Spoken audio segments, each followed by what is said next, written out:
Samahan niyo po kami na maglibot sa makaluma, makasaysayan, at tikman ang lasa ng bayan ng Taal, Batangas!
Salamat sa Diyos.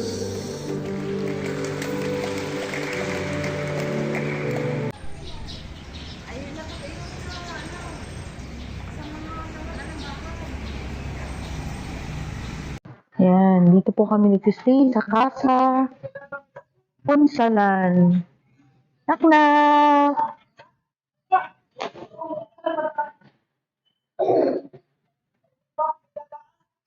Hello, good morning! Ay, Tiglesi, good morning! Nakasimba na kami, nakapamalengke na. Good morning. Ito, dito kami tumigil sa Casa Punsalan. Yan. Isang ancestral house na pagmimiyari ng Punsalan family.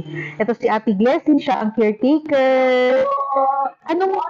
Good morning Ate. Anong year ba itong tinayo, itong bahay na to na napakaganda? 1870s po. 1870s. Pagmimiyari ng anong pamilya po?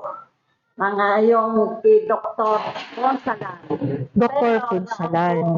Maging mayor si Mayor Cabrera. Opo. Ilan over po nila. Tinurn over na sa gobyerno ang pamamahala. Tapos yung po mga senior citizens ang mga namamahala. Okay. So, at least na-preserve, no? So, dito kami natulog ni Eugene kagabi. Ito ay may isang kwarto sa baba at apat na kwarto, 5 kwarto sa taas, 2 aircon, yung 3 electric fan. Oo. Ate, pwede mo ba kami i-tour? Ito yung pinaka-sala, di ba? Opo. Ganda ng mga silya nyo, very antique. Ang mga windows, kapis. Sige ate, una ka na. Hindi ko kasi nakita yung isang kwarto. Ano ba yung kwarto sa baba? Para, pwede ba? Pwede ba makita, te? Ilang family room. Good for ilang to, Glessy? Good for person po. Good for 4 person. May 3K.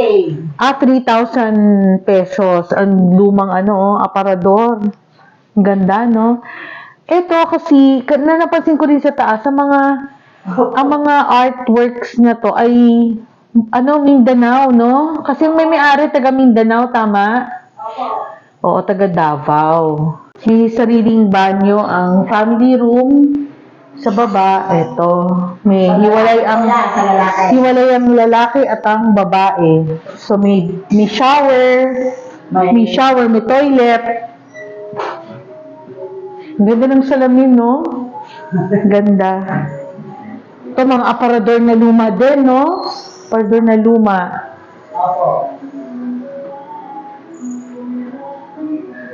So, ililink namin sa description below yung contact number ni Ate Glessy. Maganda na pag kayo, once you're in Taal, Batangas, maganda na mag-stay kayo sa mga ancestral houses para maranasan nyo kung papaano ang tumigil sa isang ancestral house ng mga panahong 1800s.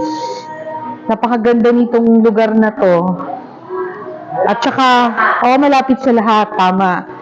Andiyan lang ang simbahan, ang palengke, malapit din. Munisipyo, malapit sa lahat. So, maraming salamat, Ate Glessy, sa pag-accommodate po sa amin. Yes po. And sana mapasyalan po ninyo itong Casa Punsalan dito sa Taal, Batangas.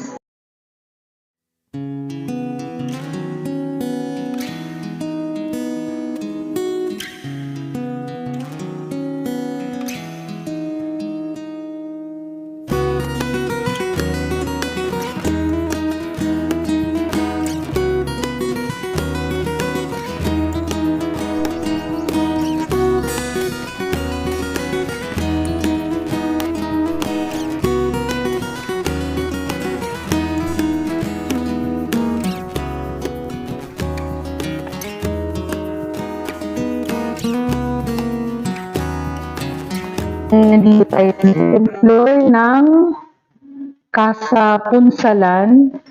At kung makikita ninyo, antigo ang mga gamit po dito.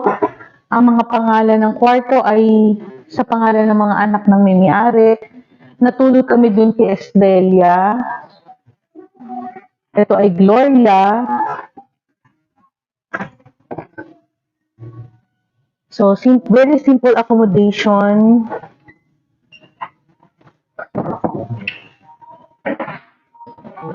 Malinis ito ay kwarto ni Rosita, kwarto ni Graciano, at tingnan po ito mga antik na upuan. At ang bintana, overlooking sa simbahan, at sa isa pang accommodation house, Casa Maria. Ito ang ang second floor na napakaganda. Ang kanilang sahig ay talagang antigo. Ang gusto ko dito tong hagdan. Very intricate ang pagkakagawa at ang ganda. Ito po ang pangalan ng tatay po yata, Jesus. Ito po ang kwarto. Simple, pero maganda, no? Good for 3. Ito po ay ganda rin ng aparador. May pearl inlays. Ito po ay good for 3 na naka-aircon na room. Ito po ay lumang chest. Trunk na very antique. Yan. Isarili din pong CR tsaka banyo ang babae at lalaki. So ito po ang Casa Punsalan dito sa Taal, Batangas.